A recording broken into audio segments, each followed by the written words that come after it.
जिम्मेदारी का मतलब क्या होता है?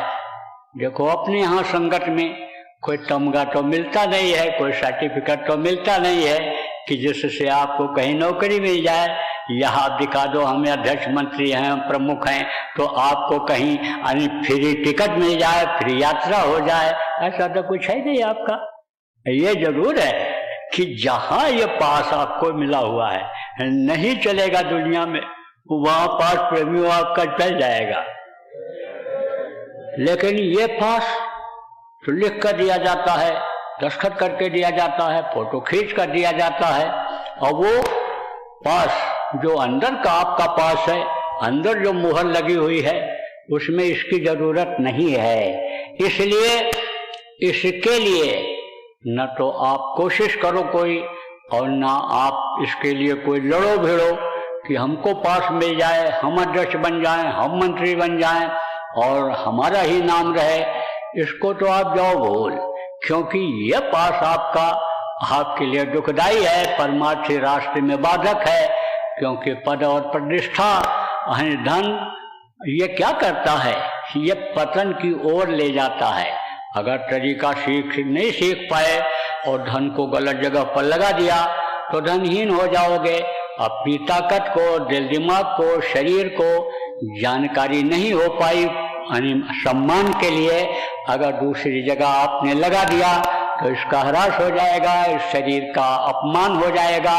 इस शरीर को जिसको प्रतिष्ठा मिलती है, लोग बैठाते हैं, लोग आपका पैर छूते हैं, आपको माला पहनाते हैं। जब वो पद पर नहीं रहोगे, प्रतिष्ठा पर नहीं रहोगे, तो कोई करेगा आपको सम्मान? जय गुरुदेव बोलना बंद कर देते हैं। मालूम हो जाए अब संगत में नहीं है ये, इन्होंने संगत के विरोधी काम किया या मन इनका खराब हो गया, तो कोई कुछ कहता भी नहीं है। अगर ज्यादा विरोध करते हैं तो लोग जय गुरुदेव भी नहीं बोलते हैं, और अंदर अंदर अगर विरोध रहता है तो कोई बोलता भी नहीं है और अनेक जवाब भी नहीं देता है। लेकिन अलग लोगों को उनको अलग ही कर देते हैं, दिल से निकाल देते हैं लोग। तो भाई, छोटी चीजों के लिए क्यों आप जिम्मेदार लोग लड़ते हो और क्यों भटकते हो उसके पीछे? छोटी चीज पाने के पीछे क्यों दौड़ते हो? इस तमगे को और इन चीजों को पाने के लिए क्यों आप संघर्ष करते हो? आप अंदर में मुहर क्यों नहीं लगवा लेते हो कि जो समझ लो कि अंदर की चीज, ऊपरी लोगों की चीज झलक करके आ जाती है, बाहर आ जाती है। आप किसी पर्दे को नहीं देख सकते हो, लेकिन पर्दे के अंदर कोई है, वो आपको देख सकता है। देखो, खिड़की में और दरवाजे में बहुत सा कांच इस तरह का लगता है कि अंदर का आदमी आपको देख सकता है और बाहर से आप नहीं देख सकते हो। ऐसे ही जो अंदर में है, ऊपर में है, वो सब देखता है और आप उसको नहीं देख सकते हो। तो अंदर में जो मुहर लगा है वो बाहर भी दिखता है। आप ये समझो बाहर भी दिखेगा और बाहर से आप उसको नहीं देख सकते हो, तो अंदर में क्यों नहीं स्थान बनाते हो? अंदर में मुहर क्यों नहीं लगवाते हो? अंदर में क्यों नहीं आप जगह बना लेते हो इस चीज की कि हमारे यहाँ भी काम आवे और वहां भी काम आवे? अब जिम्मेदार आदमी जो आप लोग हो संगतों के, आपको इस बात को समझने की जरूरत है कि जिम्मेदारी अगर आप नहीं महसूस करोगे, आप समझो कि संगत के प्रति वफादारी नहीं बरतोगे। जितना आपके पास समय है, आपका शरीर काम कर रहा है, उतना अगर जिम्मेदारी आप नहीं महसूस करोगे तो जिम्मेदार किस बात के रहोगे? तो उस जिम्मेदारी के निभाने में कहीं से भी कोई कमी आएगी तो किसकी वजह से आएगी? आपकी वजह से आएगी।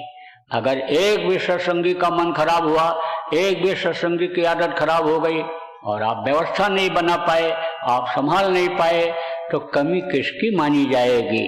तो जो आपने बहुत अच्छा काम किया, अभी तक कर रहे हो, और अगर कहीं कोई कमी आ गई तो उसी अच्छाई में से ही तो ये निकलेगी।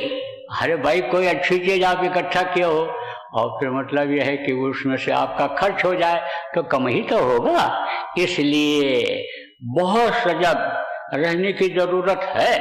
प्रेमियों, आप पहले सजग बनो, सजगता का संदेश लोगों को दो, तब तो आगे आने वाले खराब समय से लोग बच पाएंगे, वरना बज रहा काल का डंका, कोई बचने न पाएगा। बचेगा साध जन कोई, तो सत से लव लगाएगा।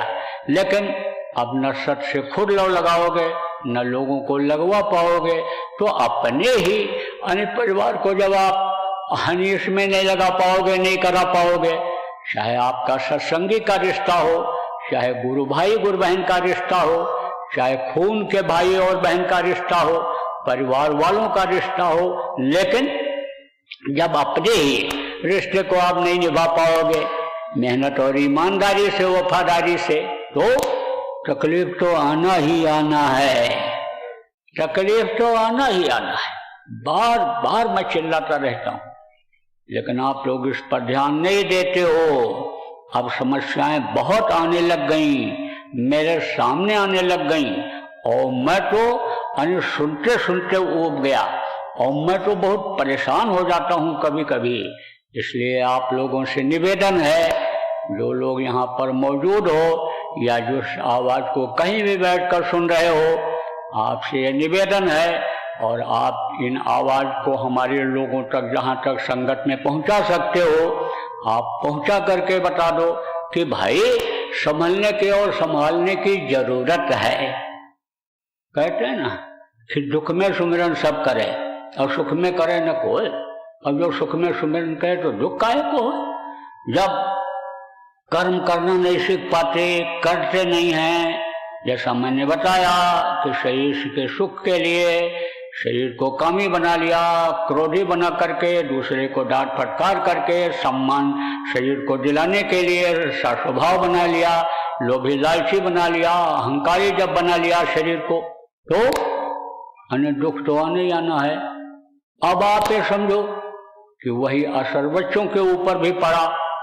अब वो कब अन्य भजन कर सकता है? कामी क्रोधी लालची, इनसे भक्ति न होए, और भक्त करे कोई सूरमा, जात बरन कुल खोए।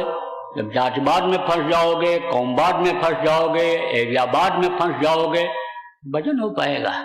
जब परिवारवाद में फंस जाओगे, जब मोह में फंस जाओगे, अहंकार में फंस जाओगे, पक्षपात में फंस जाओगे, तो भजन हो पाएगा? अब नहीं हो पाएगा, न करा पाओगे। तो कर्म प्रधान विश्व रच राखा, जो जस कीन सो तस फल चाखा। कर्मों की सजा तो मिलने की मिलेगी। कर्तव्य का पालन जब नहीं कर पाओगे तो बच्चे बिगड़ेंगे, बच्चियां बिगड़ेंगी, औरतें बिगड़ेंगी, आदमी बिगड़ेंगे, सजा मिलेगी। चाहे बीमारी की सजा हो, चाहे अपमान की सजा हो, और चाहे घाटे की सजा हो, किसी भी तरह की घाटे की हो, रुपया पैसा की, बिजनेस व्यापार की, शरीर के ह्रास की। शरीर का ह्रास होता तभी तो घाटा होता है। शरीर में कमी आती है तो भी बीमारी आती है, तो धीरे धीरे ह्रास होता, तो वो भी एक सजा है। तो सजा से कैसे बच पाओगे? इसलिए कुदरती कहर से, सजा से बचने के लिए अब चेत जाओ और लोगों को चेताओ